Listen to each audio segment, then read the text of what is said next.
Welcome to day 3 of our 5-part back to school video series, how to remember their backpack and other stuff. Keeping track of multiple items for the first time is really hard. So today I have 4 stages of teaching littles how to remember their personal items. So stage 1 is when they start having stuff. You can use a skill called modeling, or a technique called modeling, to help your kiddo learn. Modeling means making a big deal of what you're doing and thinking. It's as simple as like when you're packing your bag to go to the park, label everything that's going into your bag. Oh, I'm going to bring our water, our keys, and our snacks, so we're ready to go. Kids learn from watching you, and to help them, you can say what you're thinking so they know what they should be thinking. It's a simple way to help them pick up on the skills that you want them to pick up and not the ones you're more unaware of, like when you slip an unexpected word when you forgot your coffee on the counter and already have your shoes on. Stage 2 is when kids start carrying stuff with them. This is your chance to create a routine. So being diligent about every time you leave the house, listing off what you need to keep track of. Okay, I have our water and keys. Are you bringing your red car to the park? Awesome. Sure, their red car. So then when you're at the park and you're ready to come home, again, you use that routine. Mom's bringing, I have my water and our keys. Do you have your red car?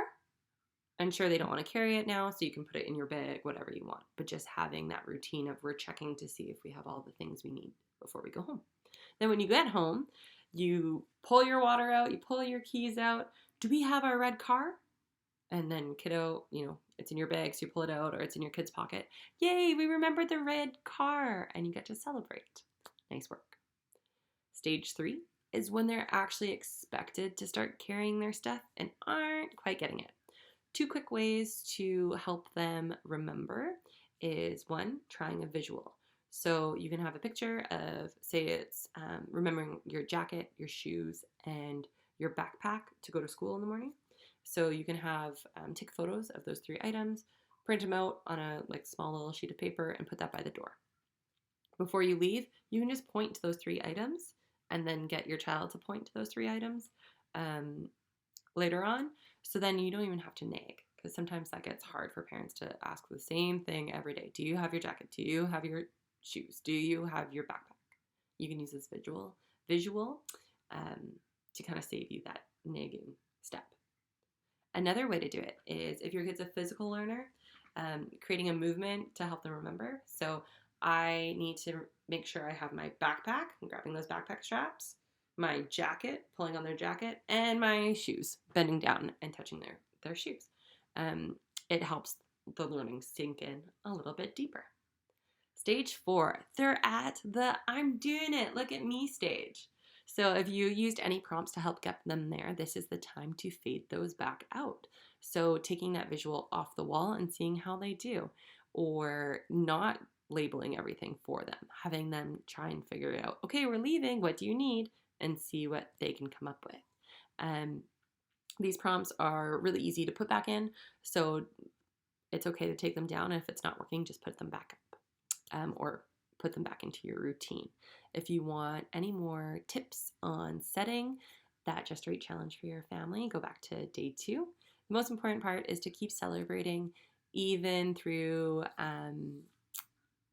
those days where hats are forgotten, mitts are forgotten, and just hang in there.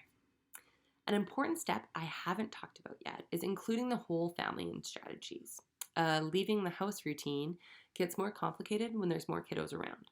One way to keep that leaving the house routine fun for toddlers who want to do what their older siblings are doing is to introduce the jacket flip.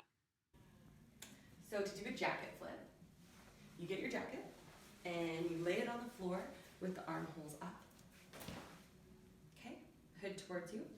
Then you're going to get your kiddo to put their arms in as deep as they can into the sleeves and then flip it over their heads. Jacket flip.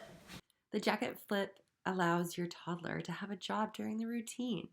So that's one way of getting the whole family involved, is make sure everybody has a job. An added bonus is that it can be double zipper practice or snaps practice for your older child. So they got to do up their zipper and the zipper on their little sister or whoever's coat. Thank you for tuning in. I will be back here for day 4 of the back to school video series tomorrow.